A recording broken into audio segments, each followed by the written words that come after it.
milliongacha berayotganmiz kreditlarimiz Elma programmasidan. 17 milliongacha sug'urta bilan mahalla biznesi, mening mahallam biznesga bir qadam loyihasi bo'yicha 6 million 800 million bor.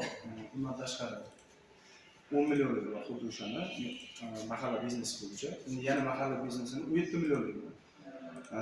Endi shulardan tashqari yana xuddi shu kreditni mening mahallamga ham bor. Mening mahallamga ham 17 milliongacha sug'urtani beramiz. Endi qarang, bularni undan ko'proq olmoqchi bo'ladigan bo'lsangiz, biz bankimizda hozirgi kunda undan ko'proq olish uchun 17 milliondan baland summaga kafillik asosida beramiz. Ya'ni davlat ishlovchi shaxsi bor insonga kafillik asosida beramiz. O'zi mahalla 9 ta mahalla biriktirgan mahalla bilan 50 milliongacha kafillik asosida beramiz. 30 milliongacha mening mahallam bo'yicha, undan yuqorisi ham 307 deydi. O'sha 50 milliongacha mening mahallam kafilimdan beradi. Shu tartibda beramiz. Tushunarlida bordi. O'zingiz mantiq keldingiz hozir. Rang berdilar nozini. Tushunarli. Bu faktordan, scoringdan o'tib ketsangiz, ba'zi scoring yaxshi bo'lsa, kredit beramiz. Ketdi. Oldingizmi? Sizga qanaqa kredit kerak? Ijtimoiy soha bo'yicha. Ijtimoiy soha bo'yicha mahalladan beraveramiz. Mahalladan beraveramiz. Yana shu yo'nalish. Chorvachilik bo'yicha. O'zingiz bank qilishga to'lamayapsiz. Foizingiz bor. Qaysi mahalladasiz? Toshbuloq. Toshbuloqda hokim yordamchiga uchradingizmi? Hokim yordamchiga uchraysiz. Qarang, hokim yordamchiga uchragan bo'lsangiz, hokim yordamchiga borib aytasiz, chorvachilik yo'nalishi uchun kredit olmoqchi edim. Mana shuncha kredit olmoqchiman. O'shaning uchun shu kredit bo'yicha yo'nalishingizni aytasiz. Chorvachisanmi? 5 ta bor dedi. Bu qanaqa chop bo'lmagandan qanaqa yo'nalishga olmoqchi bo'lsangiz, shu yo'nalish hokim yordamchiga aytasiz.